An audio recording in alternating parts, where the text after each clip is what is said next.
नमस्कार दोस्तों, आपका स्वागत है हमारे YouTube channel education MS official में। आज हम चर्चा करेंगे समाजवाद पर, जो एक महत्वपूर्ण राजनीतिक और आर्थिक विचारधारा है। यह विचारधारा समाज में समानता, संपत्ति के सामूहिककरण, श्रमिक वर्ग के सशक्तिकरण पर जोर देती है। इस वीडियो को अंत तक जरूर देखें और यदि आपको जानकारी उपयोगी लगे तो चैनल को लाइक, सब्सक्राइब और शेयर करें। साथ ही बेल आइकन दबाएं ताकि हमारी नई वीडियो की सूचना आपको सबसे पहले मिले। समाजवादी विचारों का विकास। समाजवाद का उदय औद्योगिक क्रांति 18वीं से 19वीं शताब्दी के बाद हुआ, जब पूंजीवादी व्यवस्था के कारण समाज में भारी असमानता उत्पन्न हुई। फैक्ट्रियों में श्रमिकों का शोषण, निम्न मजदूरी और कठिन कार्य परिस्थितियां समाजवादी विचारधारा के प्रसार के प्रमुख कारण बने।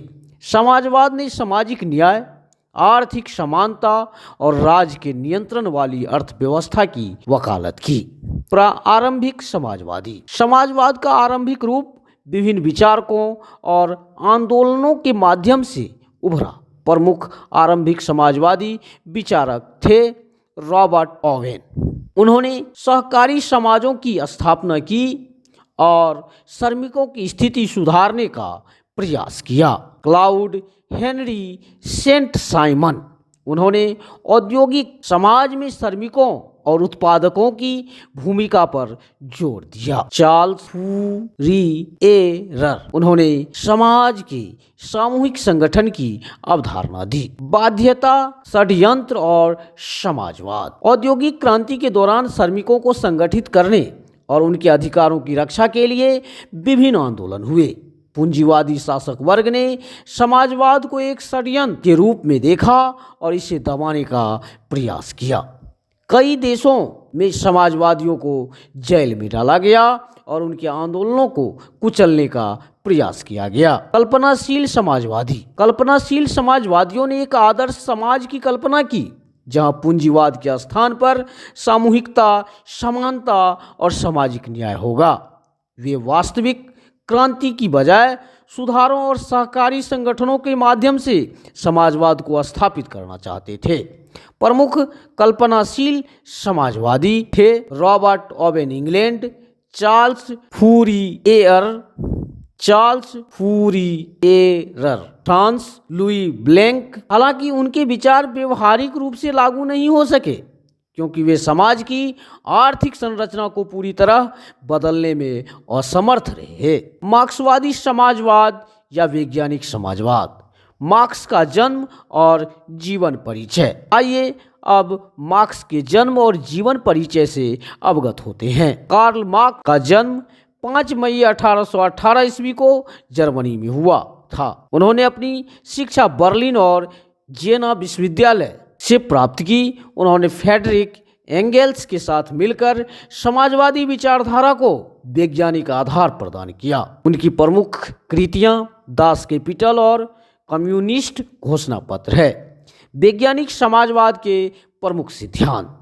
मार्क्स और एंगेल्स ने वैज्ञानिक समाजवाद की अवधारणा प्रस्तुत की, जो निम्नलिखित सिद्धांतों पर आधारित थी।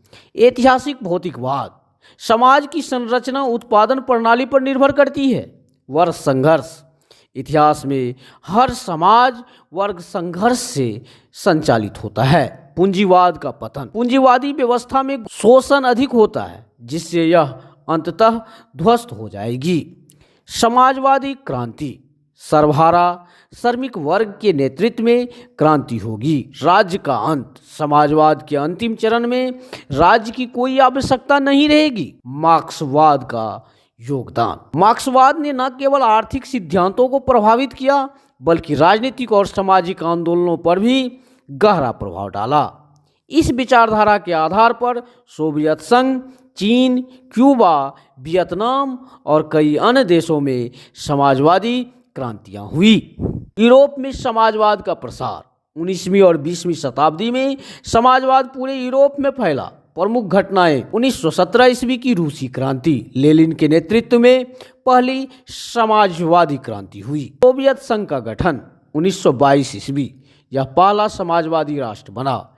यूरोप के अन्य देशों में समाजवाद, द्वितीय विश्व युद्ध के बाद पूर्वी यूरोप के कई देशों में समाजवाद स्थापित हुआ। भारत में समाजवाद स्वतंत्रता संग्राम के दौरान लोकप्रिय हुआ और प्रमुख समाजवादी विचारक और नेता जवाहरलाल नेहरू, उन्होंने मिश्रित अर्थव्यवस्था और समाजवादी नीतियों को अपनाया। जयप्रकाश नारायण, उन्होंने संपूर्ण क्रांति का आह्वान किया। राम मनोहर लोहिया, उन्होंने भारतीय संदर्भ में समाजवाद का समर्थन किया। 1950 ईस्वी के बाद भारत ने समाजवादी नीतियां अपनाई, जैसे सार्वजनिक क्षेत्र का विस्तार, भूमि सुधार और कल्याणकारी योजनाएं। निष्कर्ष, समाजवाद ने समाज को एक नई दिशा दी। यह विचारधारा समानता, श्रमिक अधिकारों और आर्थिक न्याय को प्राथमिकता देती है। हालांकि विभिन्न देशों में समाजवाद को अपनाने के तरीके अलग अलग रहे हैं। प्रिय दर्शकों, अगर आपको यह वीडियो पसंद आया हो तो लाइक, सब्सक्राइब और शेयर करना ना भूलें। शेयर जरूर करें। अगली बार हम एक और ऐतिहासिक विषय पर चर्चा करेंगे। धन्यवाद। जय हिंद, जय भारत माता।